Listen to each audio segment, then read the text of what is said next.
মজার ব্যাপার, পুরো বাসার পারেন আমার দেয়াল টেয়াল ভেঙে মানুষ উল্টাপাল্টা করে ফেলে, এরকম একটা অবস্থা, এতটা জনপ্রিয় ছিল ওরা। কিন্তু আজকে কেন যেন মনে হচ্ছে যে ওরা হালে পানি পাচ্ছে না।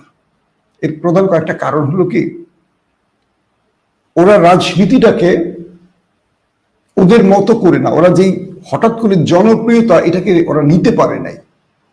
একটা মামুলি ছেলে বা একটা মামুলি পরিবারের ছেলে হঠাৎ করে তারকা খ্যাতি পেয়ে গেলে যেটা হয়, সিনেমায় হয় কি, ধরেন শাকিব খান পুড়তে পুড়তে উপরে উঠে আসে। এই শাকিব খান এক সময় দেখতাম এফডিসিতে একটা টাইট গেঞ্জি পরে, টাইট জিন্স পরে ঘুরে বেড়াইতো।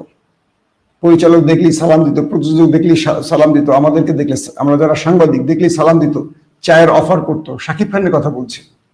এরপর মৌসুমীর ছোট বোন ইরিন জামানের সাথে একটা ছবি করলো, ফ্লপ। শুকনা শাকিব খান, সেই শাকিব খান আজকে বাংলাদেশের সুপারস্টার। সেই সময়টার এই সময়টার মধ্যে একটা লম্বা কয়েক যুগের পার্থক্য। এই সময়টা শাকিব খান পুড়তে পুড়তে পুড়তে পুড়তে, ধরেন যদি ফিল্মি ভাষায় বলি, সে এখন স্বর্ণ হয়েছে।